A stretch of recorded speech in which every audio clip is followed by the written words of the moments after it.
Hey guys, tonight we're going underground. Not into caves or mines, but into something far more intimate and strange. We're stepping into the homes that pioneer families carved directly into the frozen earth of the American frontier. Imagine this. You're standing on the Nebraska prairie in 1867, and there's nothing around you but grass and sky stretching to forever. The wind cuts through your wool coat like it's made of paper. Winter is coming.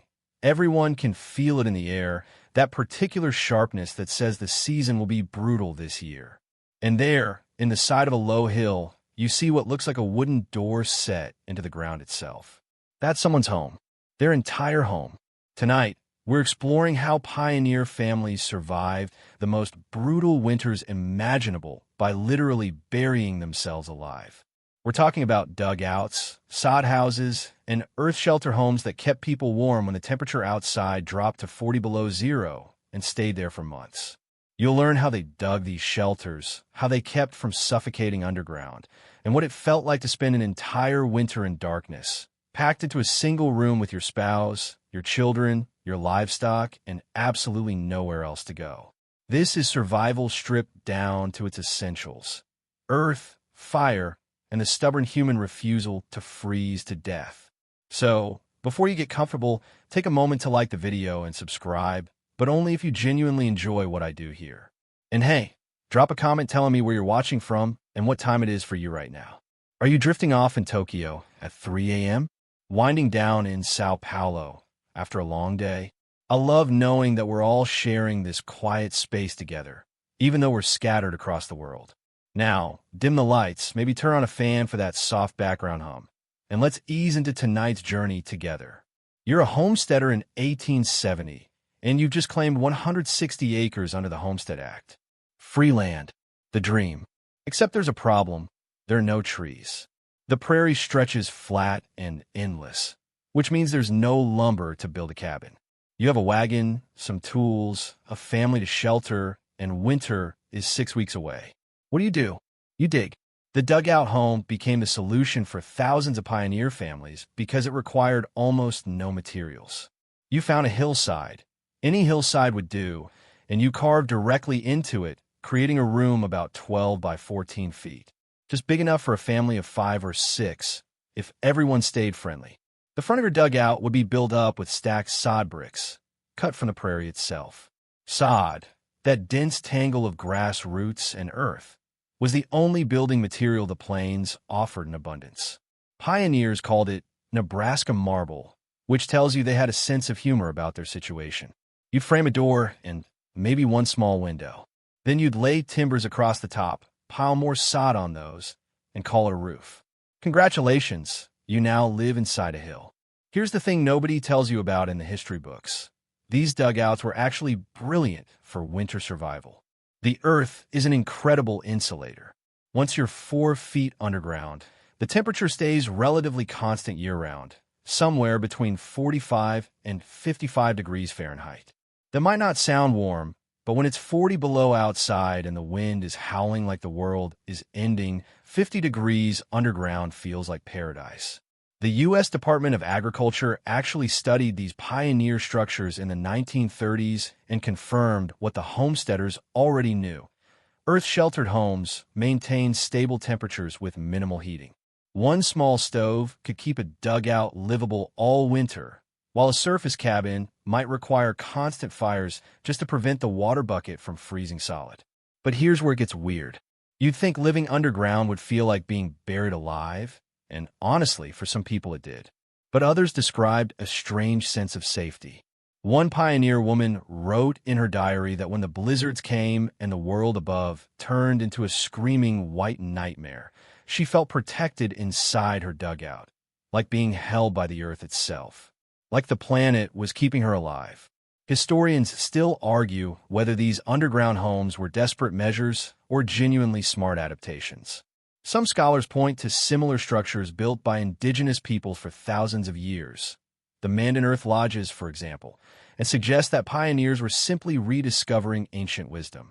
Others insist the dugouts were temporary hardships, crude shelters that families abandoned as soon as they could afford lumber. Both things can be true. You can be desperate and smart at the same time. Here's an eccentric detail that'll stick with you.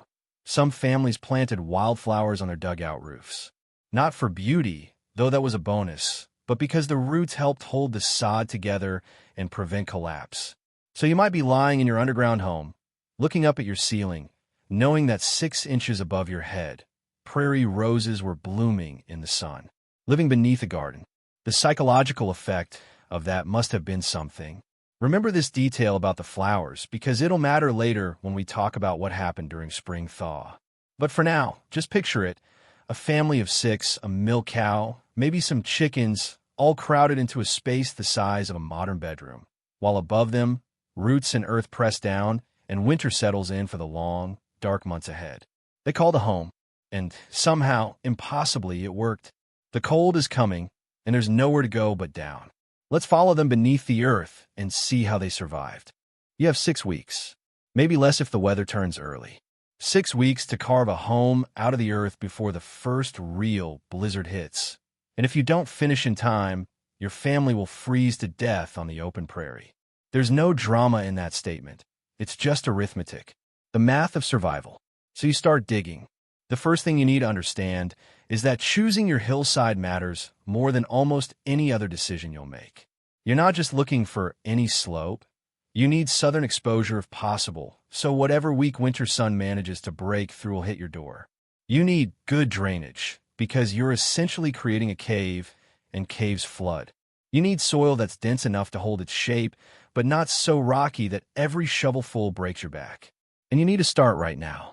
A typical dugout required removing about 15 tons of earth. 15 tons. That's roughly the weight of 3 adult elephants, if you're keeping score at home. And you're moving it one shovel at a time, because that's the only tool you have. Most pioneer men could dig out the basic cavity in about 2 weeks of dawn to dusk labor. But here's where it gets interesting.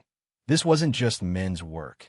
Women and older children dug too, because there was no other option. Survival erases a lot of social conventions pretty quickly. You'd start by marking out your rectangle on the hillside, usually about 12 by 14 feet, though some families went bigger if they were ambitious or smaller if they were desperate. Then you'd cut into the hill horizontally, creating what was essentially a large burrow. The dirt you removed became your building material. Nothing was wasted on the frontier, especially not 15 tons of perfectly good earth. You'd use some of that soil to build up the front wall of your dugout, creating a facade that extended a few feet beyond the hillside. This gave you room for a proper door and window frame. The rest of the dirt got piled on top of your roof for insulation, or spread around for drainage, or saved for repairs. Here's a detail that sounds insane until you think about it. Some pioneers hired themselves out to dig wells for neighboring homesteaders, then used the money to pay someone else to dig their dugout. It was a circular economy of desperate hole digging. Historians still argue whether this represented entrepreneurial spirit or just collective exhaustion with slightly better organization. Probably both. Once your cavity was dug, you needed to reinforce it. This is where those precious few trees came in. If you were near a creek bed, you might find cottonwood or willow. You'd cut poles for your roof frame, knowing that these timbers were literally the only things standing between your family and several tons of earth collapsing on them while they slept. No pressure. The poles got laid across the opening, usually spaced about 2 feet apart. Then you'd lay smaller branches perpendicular to those. Then you'd cover everything with a layer of prairie grass for a moisture barrier, though barrier is generous, since it mostly just slowed the dripping. Then came the sod. Cutting sod bricks was an art form. You'd use a special plow called a grasshopper plow, and yes, that's its real name, that cuts strips of prairie sod about 18 inches wide and 4 inches thick. Then you'd chop those strips into blocks, each weighing about 50 pounds. Each block was a dense mat of grass roots, soil, insects, seeds, and God knows what else, all tangled together into something that wouldn't fall apart when you stacked it. You'd layer these sod bricks on your roof, grass side down, then add another layer with the grass facing up. The roots from the 2 layers would eventually grow together, creating a living roof that got stronger over time instead of weaker. This is where those wildflowers from earlier come in, the ones people planted on top. Those roots helped knit everything together into a solid mass. a roof that was literally alive. Here's an eccentric detail that'll haunt you. Sometimes, when it rained, the sod roof would become so waterlogged that it would sag visibly in the middle. Pioneers would prop it up with a forked stick, like you were holding up the sky with a branch. Then they'd wait for it to dry out and hope it didn't collapse. Imagine trying to sleep under that. The front wall got built up with more sod bricks, stacked like massive, irregular Lego blocks. You'd leave an opening for your door and one small window. Small because glass was expensive and large openings let heat escape. Some families couldn't afford glass at all and just covered the window opening with oiled paper that let some light through. Then you plaster the interior walls with a mixture of clay and water, sometimes adding straw for strength. This created a smoother surface and helped keep the dirt from constantly crumbling into your living space. Though let's be honest, dust and dirt were permanent roommates in a dugout. You breathed it, ate it, wore it. You became it in a way. The floor was usually just packed earth, though some families would lay down wooden planks if they could afford the lumber. Most couldn't. So you walked on dirt, slept above dirt, ate at a table sitting on dirt, and gave birth on dirt. The earth held you completely. There's something almost womb-like about that when you think about it. The whole process, from first shovelful to move-in day, took about 4 to 6 weeks if everything went perfectly, which it never did. Tools broke. Rains came and turned your half-dug cavity into a mud pit. Family members got sick. Children needed watching. The cow needed milking. Life didn't stop just because you were racing death. But somehow most families finished in time. Somehow, when that first real cold front swept down from Canada and the temperature dropped 30 degrees in 3 hours, there was a door to close, a stove to light, and walls, even if they were just dirt, to keep the wind out. You'd stand inside your new home, looking at the packed earth walls, the low ceiling, the tiny space that would hold your entire life for the next 5 months. And you feel something strange. Not quite pride, because the situation was too desperate for that. Not quite relief, because the hard part was just beginning. But maybe something like defiance. You'd carve a space for yourself in a landscape that wanted you dead. You'd gone underground to stay alive. And for tonight, at least that was enough. The door closes. The stove lights. Winter is coming, but you're ready. Or at least, you're as ready as anyone can be. Let's talk about why you don't freeze to death. Because that's really what this is about. The specific, deliberate choices that keep a human body at 98.6 degrees when the world outside has dropped to 20 below and shows no sign of stopping. Architecture usually means grand buildings, soaring columns, blueprints drawn by professionals. But underground on the prairie, architecture meant something simpler and infinitely more critical. The systematic arrangement of earth, air, and fire to create a pocket of survivable warmth in a frozen wasteland. Every single design element of a dugout served the mathematics of heat. Let's start with the walls. For feet of earth surrounding you on 3 sides isn't just construction, it's insulation.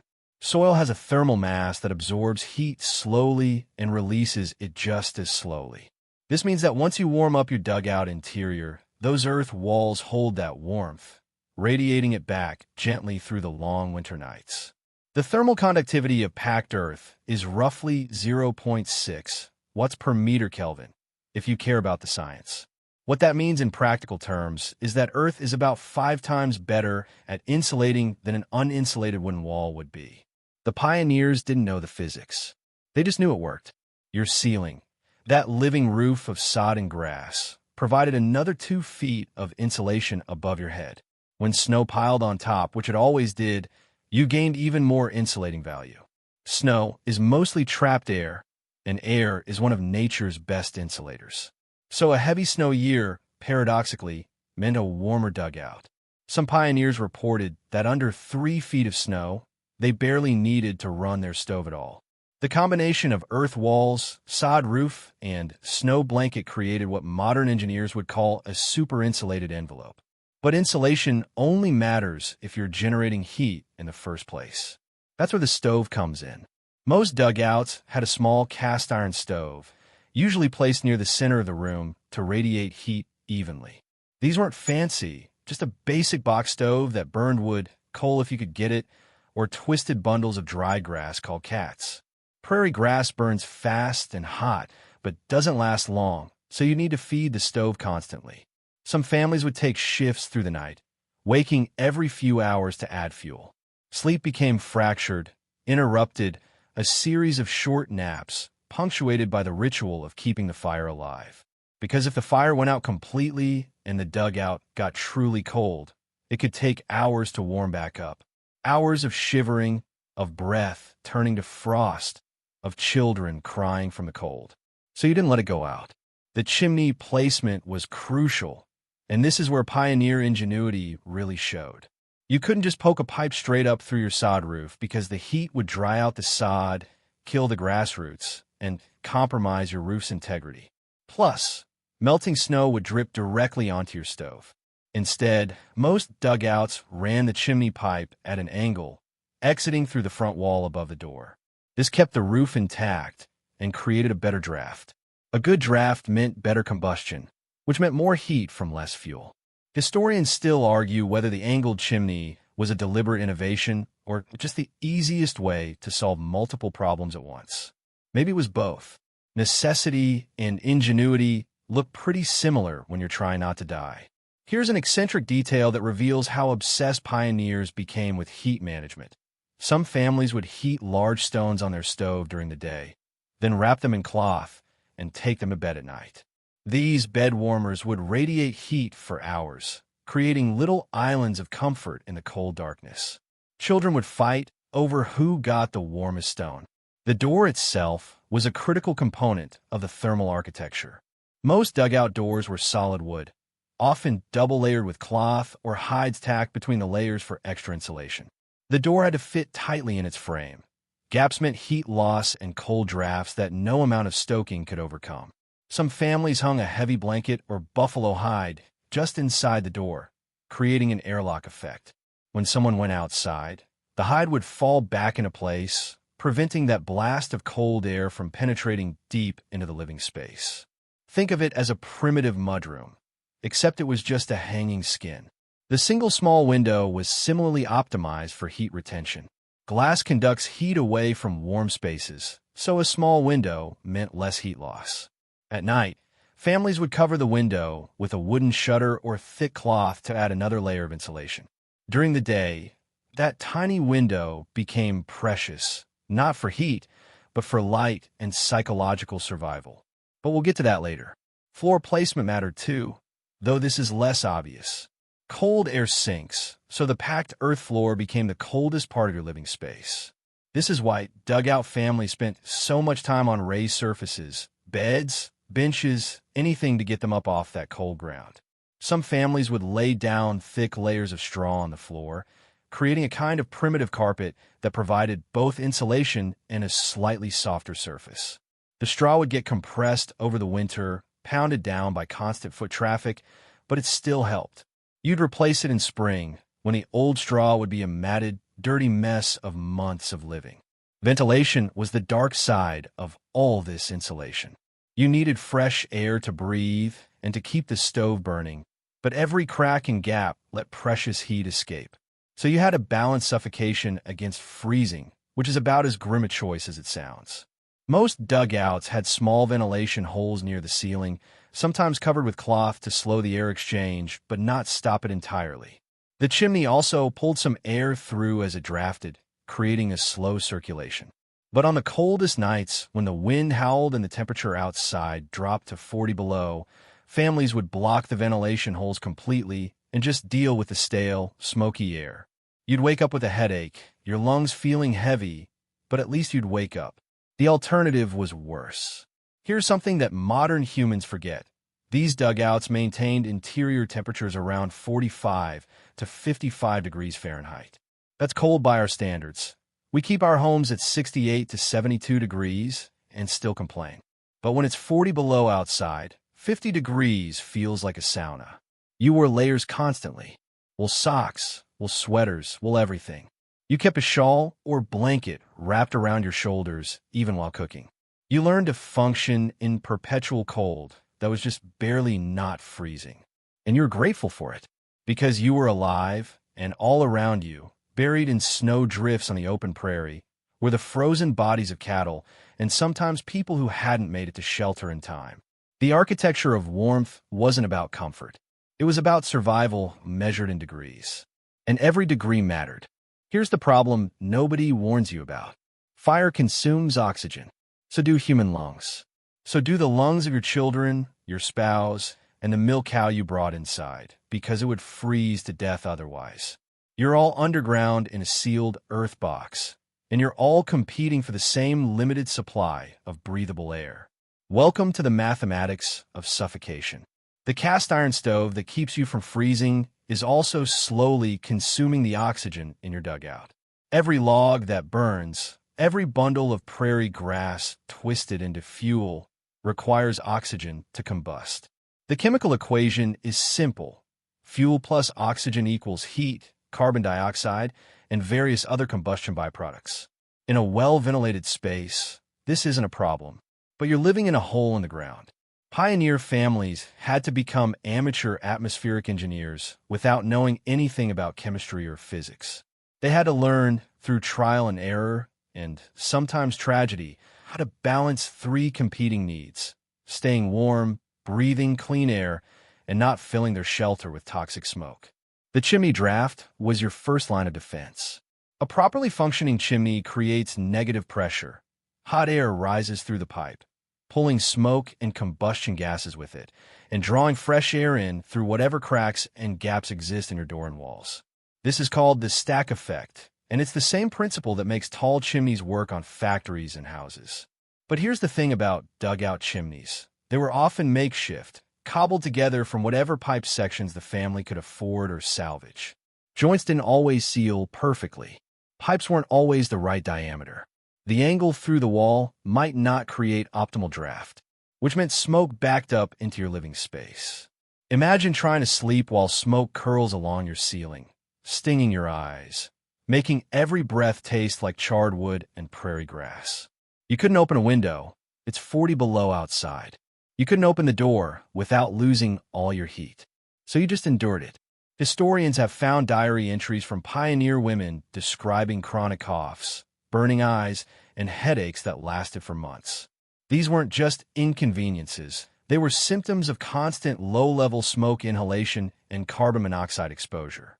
Some families got it worse than others, depending on their chimney design. The lucky ones had properly drafted systems that pulled smoke efficiently. The unlucky ones basically lived in a smokehouse all winter, slowly curing themselves like hams. Here's an eccentric detail that shows how desperate the situation could get. Some pioneers would burn dried buffalo or cow chips instead of wood or grass because they produced less smoke. Animal dung, when dried properly, burns slow and relatively clean. So you'd be sitting in your underground home, warm and alive, burning literal crap to stay that way. The smell, as you might imagine, was memorable. Carbon monoxide was the invisible killer. This colorless, odorless gas is produced whenever you burn anything in insufficient oxygen. It binds to hemoglobin in your blood more readily than oxygen does, essentially suffocating you at the cellular level while you continue breathing. Pioneer families didn't know about carbon monoxide. They just knew that sometimes people felt dizzy, confused, or weak in the morning. They knew that sometimes children got lethargic and unresponsive. They knew that occasionally someone would die in their sleep for no apparent reason, and they'd find the stove still burning and the chimney still drafting. Carbon monoxide poisoning looked like a lot of things, most of them explicable as winter illness or exhaustion. Modern analysis of pioneer death records shows clusters of unexplained deaths during winter months that line up suspiciously well with what we now recognize as CO poisoning symptoms. But at the time, it was just another frontier hardship, just another way the winter could kill you. Ventilation became a constant calculation. Most dugouts had small gaps around the doorframe, cracks in the sod walls where air could seep through.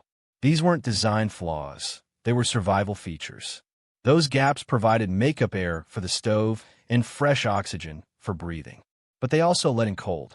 On the worst nights, when blizzards howled and the temperature dropped to its absolute minimum, families would stuff rags in the worst gaps, trying to stop the heat loss.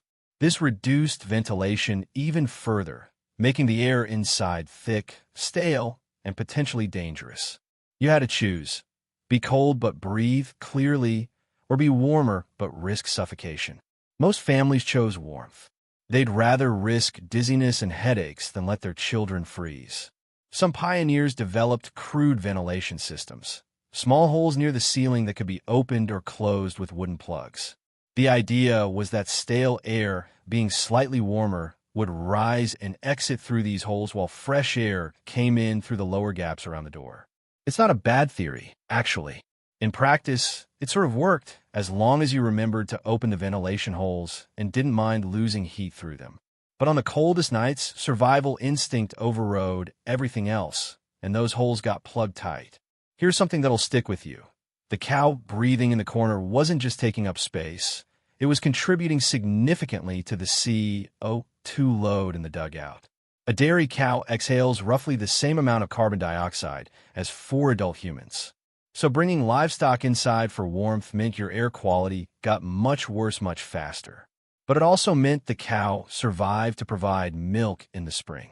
Everything was a trade-off. Historians still argue whether more pioneers died from cold or from poor air quality.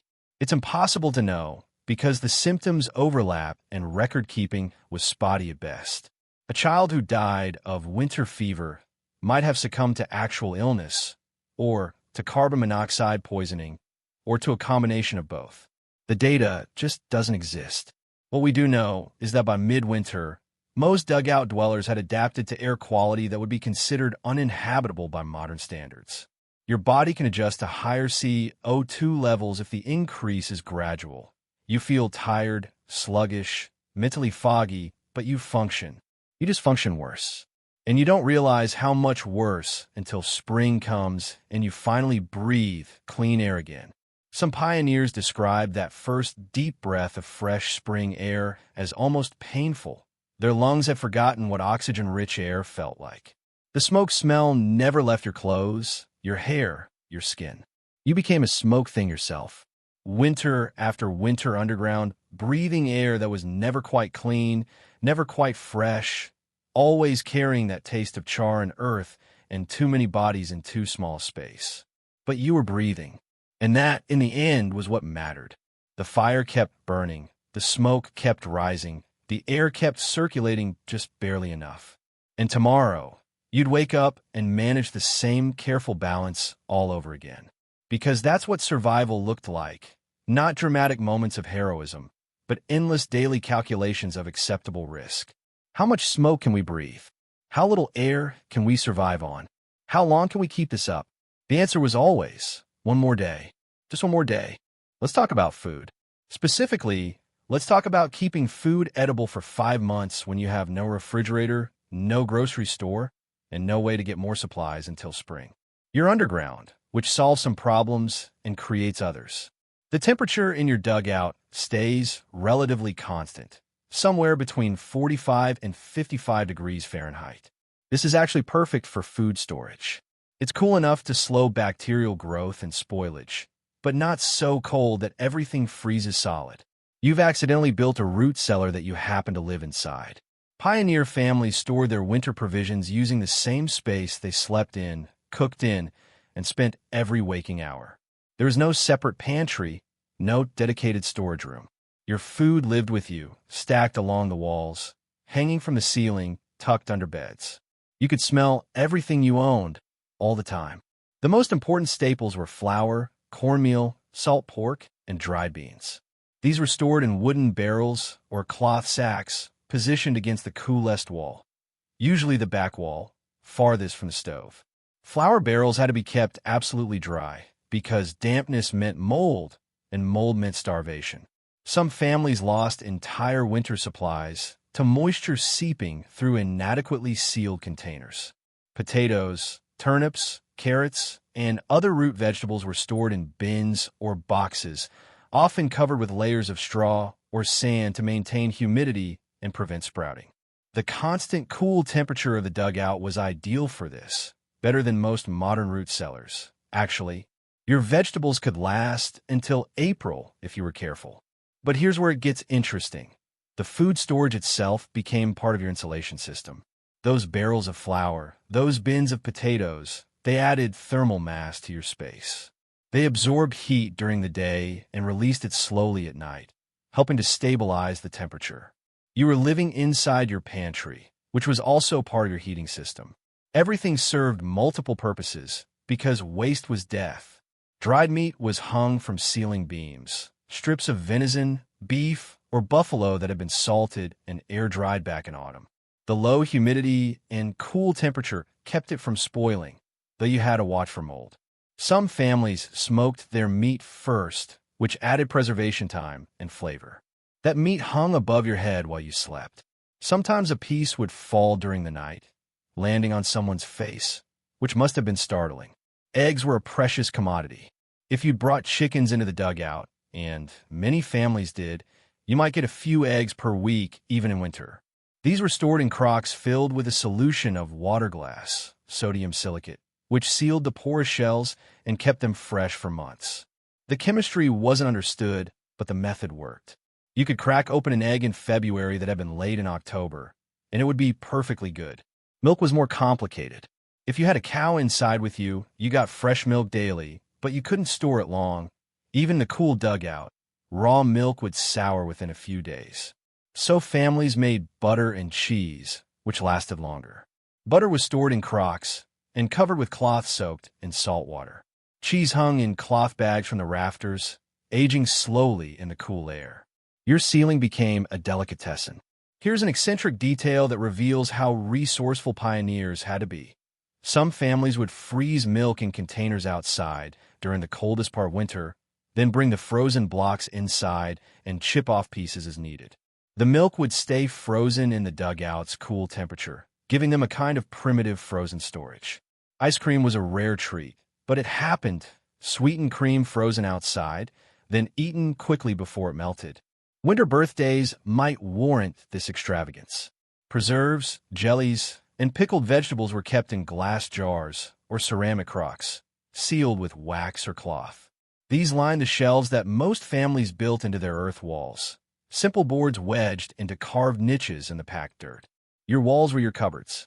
Every jar represented hours of summer labor, preparing for these exact months underground. Water storage was critical, but often overlooked in historical accounts. You needed water for cooking, drinking, and basic hygiene, but you couldn't just walk outside and pump some from the well when it was 40 below and everything was frozen solid. So you stored water in barrels inside the dugout. But water is heavy, 8 pounds per gallon, and it takes up significant space. A family of 6 might need 5 to 10 gallons per day. Some families would melt snow in large pots on the stove, but this required enormous amounts of snow. Roughly 10 inches of snow produces 1 inch of water. It was exhausting, fuel-intensive, and made the dugout damp from all the evaporation. Salt was stored in small containers and guarded carefully. It was expensive, difficult to obtain on the frontier, and absolutely essential for preserving meat and flavoring the monotonous diet of beans and cornmeal. Running out of salt midwinter meant eating bland, unseasoned food for months. Coffee and sugar were luxuries that many families couldn't afford or couldn't obtain in sufficient quantities. Those who had them stored the precious supplies in sealed tins, rationing carefully to make them last. A tablespoon of sugar in your coffee was an event worth mentioning in your diary. Historians still argue whether the pioneer diet, particularly in winter dugouts, provided adequate nutrition. Scurvy was common due to lack of fresh fruits and vegetables. Vitamin D deficiency was nearly universal because of the absence of sunlight. But people survived on it. Not thrived, survived. There's a difference, and that difference showed in stunted growth, poor dental health, and susceptibility to disease. But those are spring problems. Winter's problem was simpler, not starving to death before the thaw. The smell of your stored food, mixed with the smell of smoke, unwashed bodies, animal dung from the cow, and the earthy scent of the walls themselves. This combination became the smell of winter, the smell of survival, the smell of home.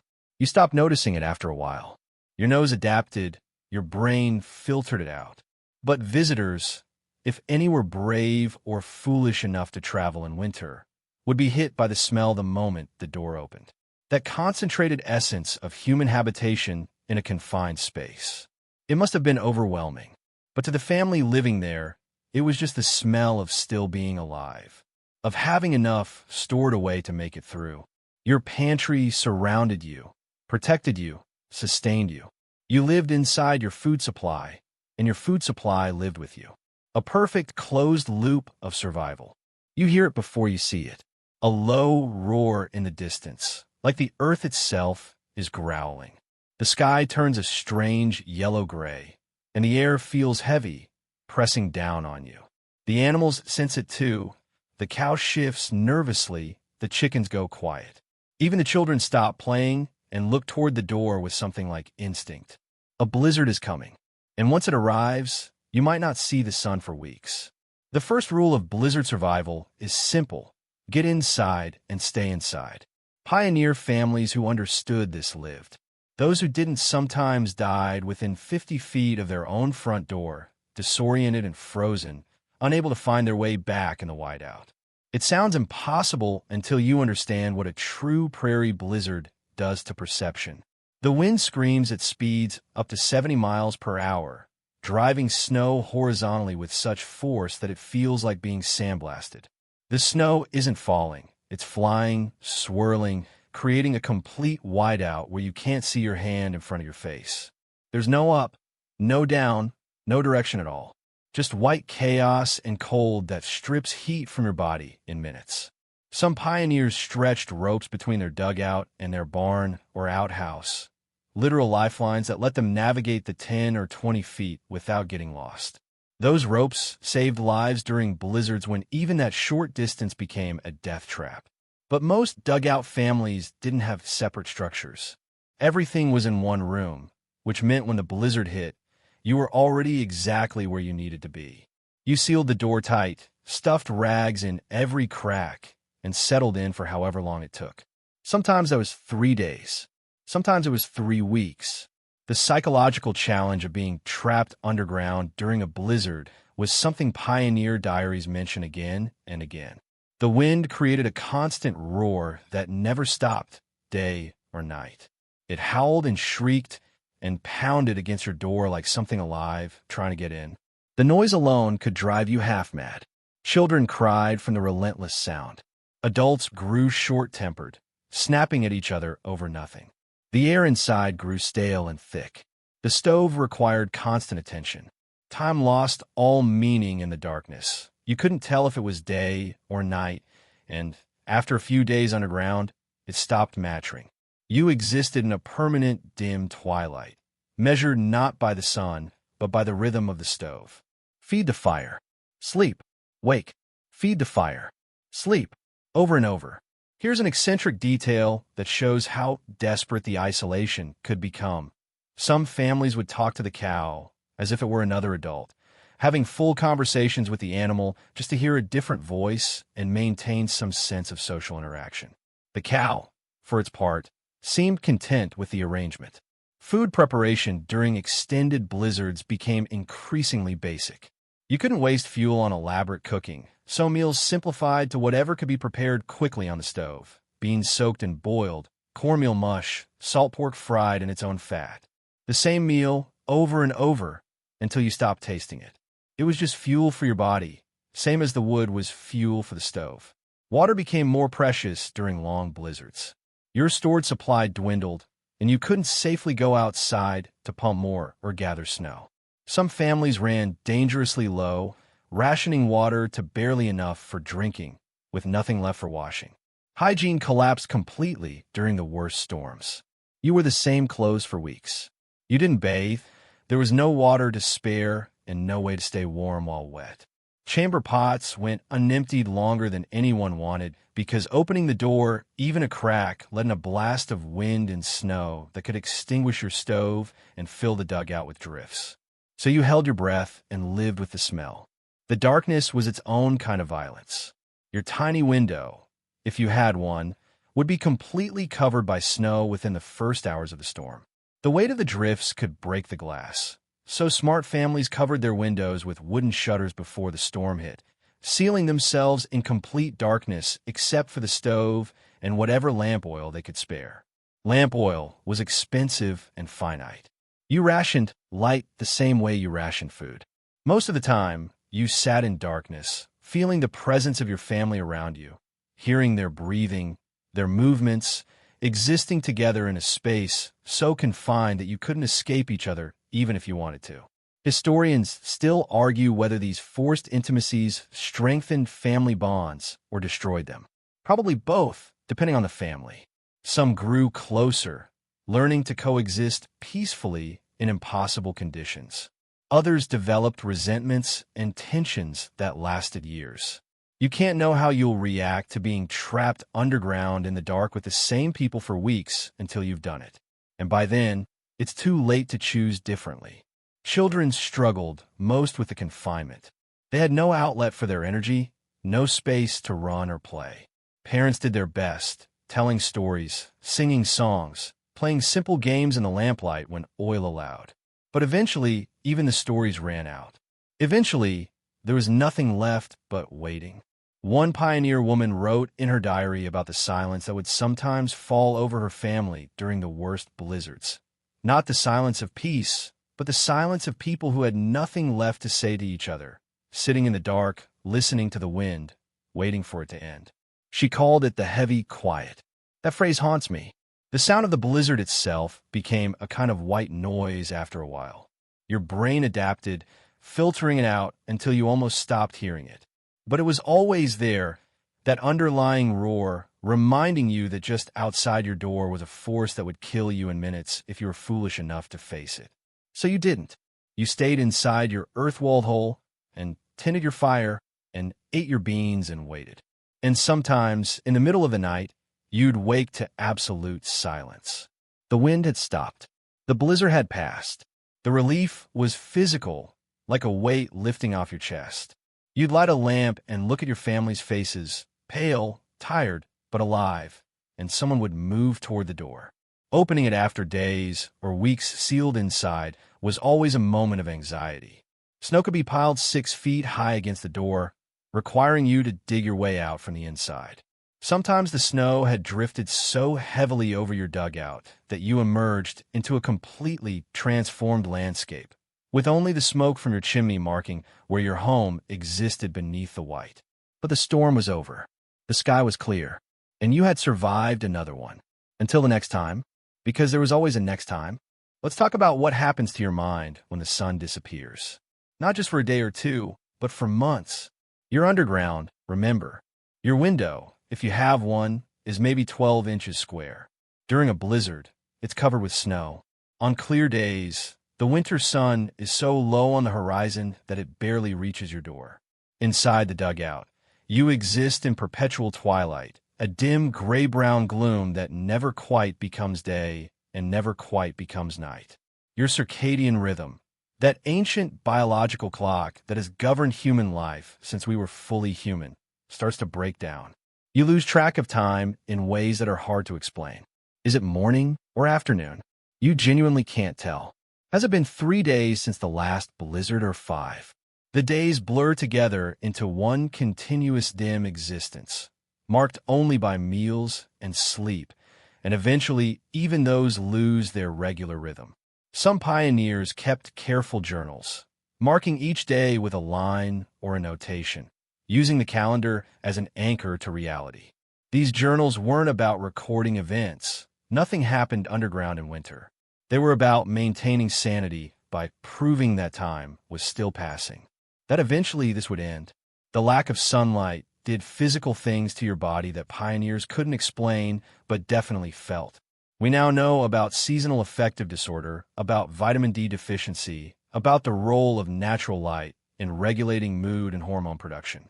They just knew that by February, everyone felt heavy, tired in a way that sleep didn't fix. Sad for no particular reason. Pioneer diaries from winter months are noticeably darker in tone than those from other seasons. The writing becomes shorter, more terse. One woman wrote simply, "Another dark day," and another, and another. That entry repeated for 2 weeks straight. Nothing else. Just the acknowledgement that darkness continued. Vitamin D deficiency was universal among dugout dwellers. Sunlight hitting your skin produces vitamin D, which is essential for bone health, immune function, and mental health. Without it, you develop what was historically called melancholia, depression in modern terms. But back then, it was just considered part of winter. Children suffered especially. Their growing bones needed vitamin D, and without it, some developed rickets, a softening and weakening of bones that caused permanent deformity. Parents watched helplessly as their children's legs bowed, knowing something was wrong, but having no idea what caused it. The answer was literally above their heads, blocked by earth and snow. Here's where it gets darker. Historians have documented a phenomenon they call prairie madness, a psychological breakdown that seemed to afflict isolated homesteaders, particularly women, during the winter months. Symptoms included depression, anxiety, paranoia, and in extreme cases, complete psychological collapse. Some women became convinced that the walls were closing in, that they were being buried alive. Some developed obsessive behaviors, counting things repeatedly, arranging and rearranging the same objects. Some stopped speaking entirely, retreating into a silent interior world that their families couldn't reach. Men experienced it too, though it manifested differently. Sudden rage, violence over trivial matters, or a kind of vacant staring that went on for hours. Historians still argue whether prairie madness was a distinct condition or just severe depression and anxiety caused by isolation, darkness, and the unrelenting stress of survival. But the terror was real, regardless of the diagnosis. Lamp oil became precious not just for practical reasons, but for psychological survival. That small circle of warm light in the darkness was the only thing standing between you and complete sensory deprivation. But lamp oil was expensive and had to last the entire winter. So you rationed it carefully, burning lamps only when absolutely necessary, during meal preparation, maybe an hour in the evening for mending or other tasks. The rest of the time, you sat in darkness or near darkness, with only the red glow from the stove. Some families would designate one night a week as lamp night, when they'd burn their oil lamp freely for a few hours. Those evenings became celebrations, a chance to read if you had books, to do detailed handwork, to see each other's faces clearly, to remember what light felt like. One pioneer child, years later, remembered lamp nights as the highlight of her underground winters. Not Christmas, not birthdays, just those ordinary evenings when they could see properly. The lack of stimulation drove people to strange behaviors. With nothing to look at except the same earth walls, the same family faces, your brain starts to create its own entertainment. Some people reported seeing patterns in the earth walls, faces, landscapes, entire scenes that weren't really there. Pareidolia, we call it now. But for someone already on the edge of prairie madness, those faces in the walls could become terrifyingly real. Sleep became disrupted in ways that compounded everything else.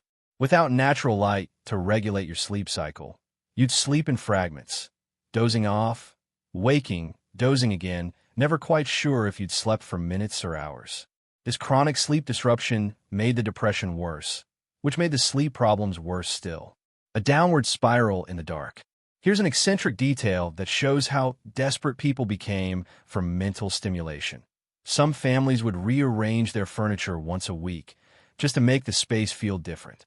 Moving the table 3 feet to the left wasn't meaningful change, but it was change. And change was precious when everything else remained static. Physical exercise was nearly impossible in the confined space, which meant that by late winter, everyone was physically weak as well as mentally strained. Muscles atrophied from disuse. The lethargy became self-reinforcing. You felt too tired to move, so you didn't move, so you felt more tired. But the worst part was the loss of hope. In November, you knew spring would come eventually. You could imagine it, plan for it, count the weeks. By February, after months of darkness and cold and confinement, spring seemed like a lie you'd told yourself. It felt like the darkness would last forever, like you'd always been underground and always would be. That's when people broke. Families that had functioned well in November were at each other's throats by March. Tiny irritations, the way someone chewed, the sound of their breathing, became unbearable provocations. Or people shut down entirely, retreating into themselves, becoming unreachable. And all the while, the darkness continued, day after day. But here's the thing, most people survived it. Most families made it through to spring with their sanity more or less intact. The human mind is remarkably resilient when survival depends on it. You adapted to the darkness the same way you adapted to the cold and the smoke and the confinement. You just endured, one day at a time, one dark hour at a time, until finally, impossibly, the light returned. There's a moment in late pregnancy when you realize the baby is coming soon. And if that moment happens in January, underground, during a blizzard, with the nearest doctor 3 days travel away, even in good weather, you face a very specific kind of terror. Pioneer women gave birth in dugouts. Babies were born into darkness, pulled from one confined space into another, taking their first breath of smoky, stale air in a room full of people who couldn't leave even if they wanted to. There was no hospital, no trained medical staff, no pain medication. Just you, the baby, and whoever was available to help. Usually your husband, maybe a neighbor woman if she could reach you before the snow got too deep, sometimes just your other children watching wide-eyed from the corner. Most pioneer women had attended births before. It was just part of life. You helped your mother, your sisters, your neighbors. By the time you had your own children, you'd seen the process enough times to know what was supposed to happen. But knowing what's supposed to happen and having it actually happen are different things, especially when you're giving birth in a hole in the ground. The preparation was minimal because resources were minimal. You'd set aside some clean cloth for wrapping the baby, torn from an old dress or sheet, wash as best you could, and save for this purpose. You'd make sure there was water heated on the stove. You'd designate a corner of the bed for the birth. And then you'd wait. Labor could last hours or days. And during that entire time, life in the dugout continued around you. The other children still needed feeding. The stove still needed tending. The cow still needed milking. Your husband would try to help, but there wasn't much he could do except keep everyone else occupied and out of the way. The pain was private, even in a space where privacy didn't exist. Here's something that pioneer diaries rarely mention explicitly, but hint at constantly: the fear that you die giving birth. Maternal mortality was high. Somewhere between 1 in 101 and 200 births resulted in the mother's death, depending on the decade and location. Those sound like decent odds until you realize that most women had 6 to 10 children, which meant your lifetime risk of dying in childbirth was around 1 in 20. Those are not comforting numbers when you're in labor underground with no medical help available. Some women wrote letters to their older children before going into labor, just in case. Instructions for caring for the younger ones, messages of love, attempts to extend their mothering beyond death. Imagine writing that letter by lamplight, then going into labor a few hours later in the same room where your children would read it if you didn't survive. But most births, remarkably, went fine. Women's bodies knew what to do, even if the circumstances were medieval. The baby came, usually healthy, sometimes not. You cut the cord with whatever clean knife or scissors you had. You wrapped the infant in your save cloth. You tried to get it to nurse. And then you rested, which meant lying in the same bed in the same room with your entire family going about their daily routines 3 feet away. There was no recovery period, not really. Within a day or two, you'd be up again, caring for the newborn while also cooking, mending, tending the other children. Your body needed rest, but survival didn't pause for biological recovery. Here's an eccentric detail that shows the strange intimacy of dugout life. Newborn babies were often passed around to all the family members for holding, partly to share the childcare burden and partly because there was literally nothing else to do. Your siblings, your father, even the older children would take turns holding the baby for hours while you slept or managed other tasks. That infant would spend its first weeks being held almost constantly by someone, because what else was there to do underground in winter? The baby's presence changed the atmosphere of the dugout in ways both good and difficult. The sound of a newborn crying could be comforting, proof of life, proof that the future continued. But in a 12 by 14-foot space, that crying was also inescapable. It filled every corner, bounced off the earth walls, penetrated everyone's sleep. There was no closing a door, no going to another room. You just endured the crying until it stopped. Nursing was both easier and harder in the dugout. Easier because you were always together. The baby was right there whenever it needed to feed. Harder because proper nutrition for the mother was already marginal, and producing milk requires significant caloric and nutritional resources. Many pioneer women's milk came in thin or inadequate because they themselves were malnourished. Some babies thrived anyway. Some didn't.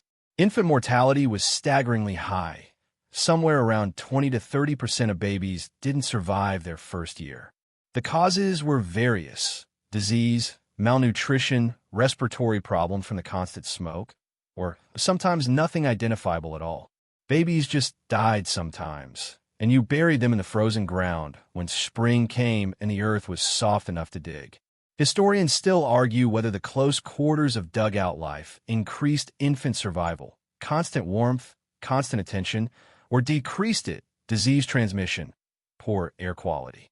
The data is inconclusive, which probably means it varied family by family, winter by winter. Some babies benefited from the constant body heat and attention. Others suffocated in the close, smoky air.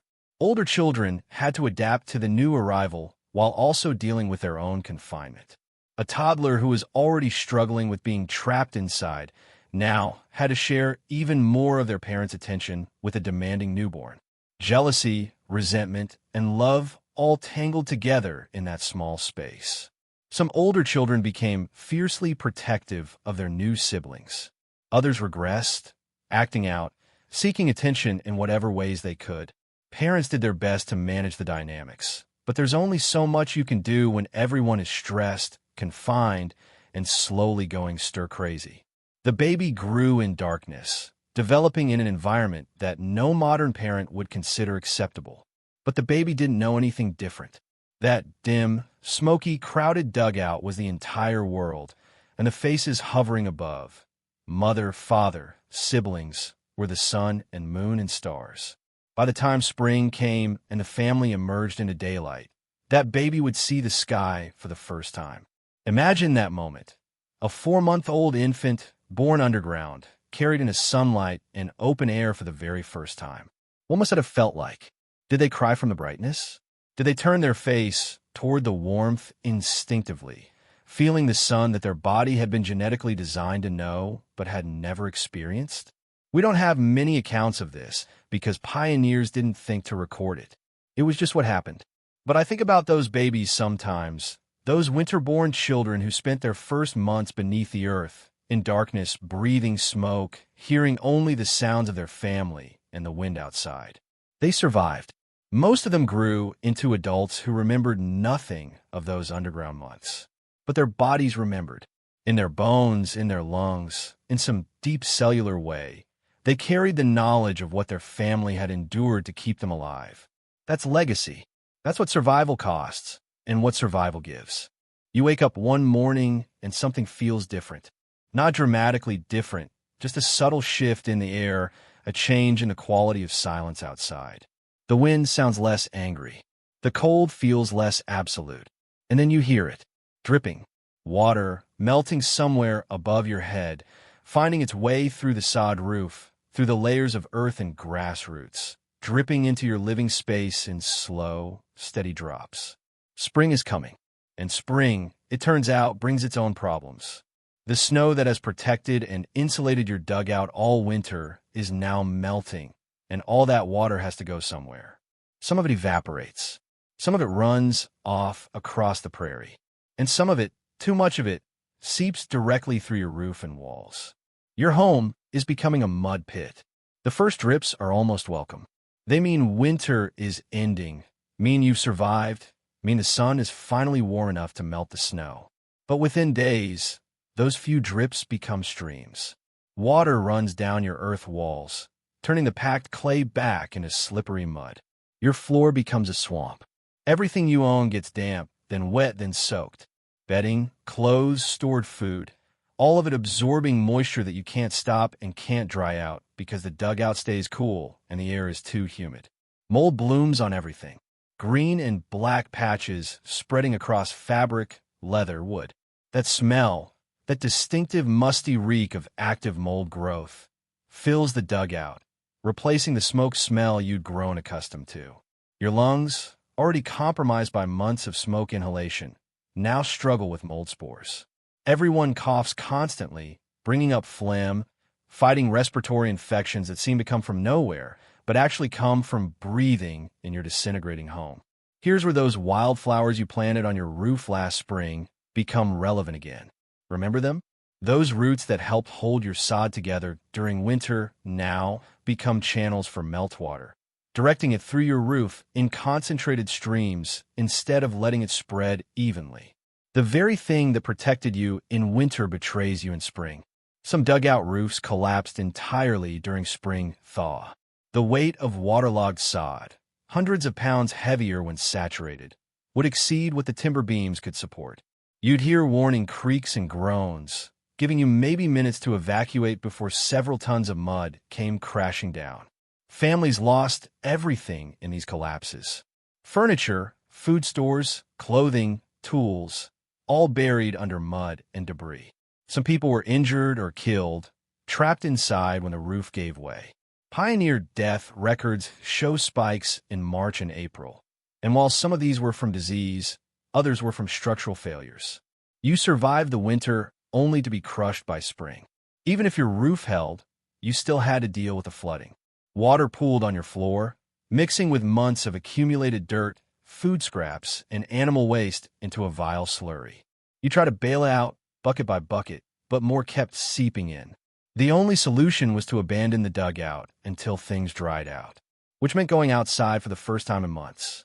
That first emergence was both liberating and disorienting. You'd push open your door. Hopefully it wasn't blocked by snowdrift or mud, and step into a world that looked nothing like the one you'd left in November. The prairie was transformed. Brown grass peeked through retreating snow. The air smelled different, fresher, but also earthier, richer. The sun felt impossibly bright, making your eyes water after months of dimness. The space felt overwhelming after such confinement. Some people, especially children, had to relearn how to navigate open space. After months of being underground, where the farthest you could move was maybe 10 feet, the infinite horizon of the prairie could trigger something like agoraphobia. Too much space, too much sky, nowhere to press your back against for security. You'd adapted to the dugout so completely that freedom felt dangerous. Here's an eccentric detail that reveals how strange this transition was. Some pioneer children would run outside, then immediately run back inside, then out again, over and over, as if testing whether the outside world was real or whether they were allowed to be there. Reclaiming space, one tentative step at a time. But spring wasn't just about emergence. It was also about discovery. As the snow melted across the prairie, you'd find out which of your neighbors had survived the winter and which hadn't. You'd see smoke rising from distant dugouts, signs of life. Or you'd see nothing, and eventually someone would go check and find what winter had taken. Entire families sometimes frozen or starved or suffocated. Bodies wouldn't be found until the thaw, preserved by the cold, waiting. The grim work of burial would happen in April and May, when the ground finally softened enough to dig graves. Historians still argue about accurate mortality rates for dugout winters because record-keeping was inconsistent and some deaths simply went unrecorded. Families disappeared, and no one knew if they died or just given up and moved back east. The prairie kept its secrets. For those who survived, spring meant assessing damage and beginning repairs. Your roof needed patching where the sod had eroded. Your walls needed replastering where they dissolved into mud. Your belongings needed drying and cleaning, and in many cases replacing because they were ruined beyond recovery. And you needed to prepare for the next winter, because there would be a next winter. The cycle wasn't over, it had just paused. Some families used spring as their opportunity to escape. They'd pack whatever belongings had survived, abandon their dugout, and head back east or to a town, anywhere but another winter underground. No one judged them for leaving. Survival was enough. You didn't have to be a hero, but others stayed. They rebuilt, reinforced, prepared. They'd learned from their mistakes. Better ventilation here, stronger roof beams there, different placement for food storage. Each winter made them better at not dying the next winter. That's not progress in any grand sense, but it's something. The emergence from winter was also a social reawakening. Neighbors who hadn't seen each other in months would visit, trading stories and supplies, checking on each other's welfare. Children would meet other children again, remembering how to play in groups instead of just with siblings. Adults would remember how to have conversations with people outside their immediate family. You'd realize how strange you'd become during the isolation, how much your world had narrowed. The process of expanding back to normal took time, like muscles relearning how to stretch after being cramped too long. But slowly, impossibly, life resumed. The prairie, which had seemed dead and frozen and hostile, began showing signs of life. Grass greened, flowers bloomed, including those ones on your roof if it hadn't collapsed. Birds returned. The world was waking up, and so were you, breathing fresh air, feeling warm sun, seeing colors beyond brown and gray and the orange glow of stove fire. Spring wasn't just a season, it was a resurrection. You'd survived. Your family had survived. Another winter was behind you. The next one was only months away, but right now, in this moment, that didn't matter. The snow was melting, the sun was shining, and you were alive. That was enough. The era of living beneath the earth didn't end suddenly. It faded slowly, year by year, as the frontier changed around the people who had carved their lives into its hillsides. The railroads came first, steel tracks spreading across the prairie like veins, bringing with them the one thing dugout dwellers had lacked: lumber. Cheap lumber, shipped from forests hundreds of miles away, making it possible to build actual wooden houses above ground. Houses with multiple rooms, with windows that let in real light, with floors that weren't made of dirt. The transition happened family by family, season by season. Some pioneers built their wooden homes right next to their dugouts, using the old underground shelter as a root cellar or storage space. Others abandoned their dugouts entirely, letting the prairie reclaim them. Within a generation, the hillsides that had been honeycombed with human habitation returned to grass and silence. But the people who had lived underground never forgot. The children who spent their first winters in darkness grew into adults who told their own children stories that must have sounded like myths. Living beneath the earth for months, sharing a single room with your entire family and the livestock, breathing smoke and surviving on beans and darkness. Their grandchildren didn't quite believe them. It sounded too primitive, too impossible. Surely people didn't really live like that in America in modern times? But they did. Thousands of families across decades, making their homes in the earth because the earth was all they had. Historians now recognize dugout living as a critical adaptation phase in the settlement of the Great Plains. Without the ability to quickly create shelter using available materials, which was just earth, many more homesteaders would have died in their first winter. The dugout was the bridge between arriving with nothing and building something permanent. It was survival architecture at its most fundamental. Here's something that'll stay with you. Some of those original dugouts still exist. Not many, because earth structures don't last long once they're abandoned. But a few were maintained or protected, and you can visit them today.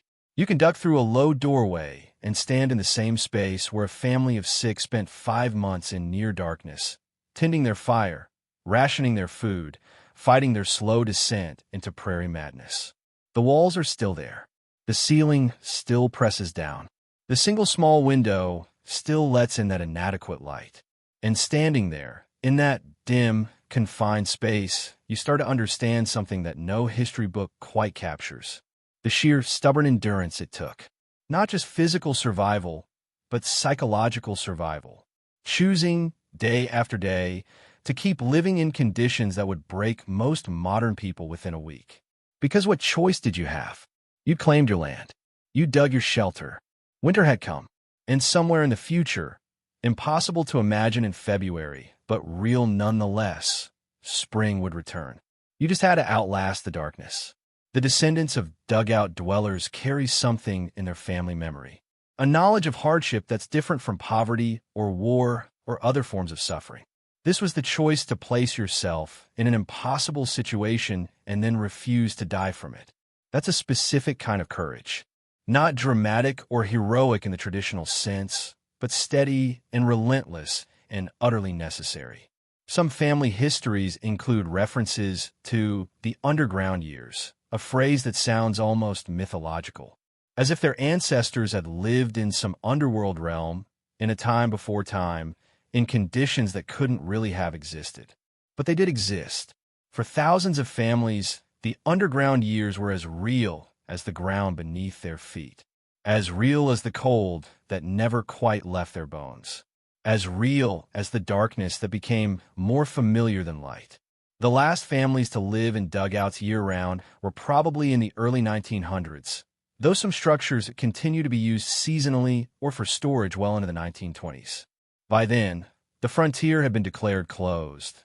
The free land was mostly claimed, and the prairie had been divided into farms and ranches with proper wooden homes. The era was over, but the memory persisted. In a way, certain families talked about winter with a particular respect that bordered on fear. In the way they kept their pantries stocked far beyond any reasonable need. In the way they valued light, wasting nothing, teaching their children to turn off lamps when leaving a room. Trauma becomes culture over generations. The underground winter lives on in the behaviors and values of people who never experienced it themselves, but inherited it from grandparents who couldn't forget. Tonight, as you drift toward sleep, think about those families for a moment. Think about the mother nursing her newborn by the red glow of a dying stove. Think about the father feeding twisted grass into the fire at 3 a.m, keeping the darkness at bay for one more hour. Think about the children playing quiet games in the dim light, making do with nothing, finding joy in the smallest things.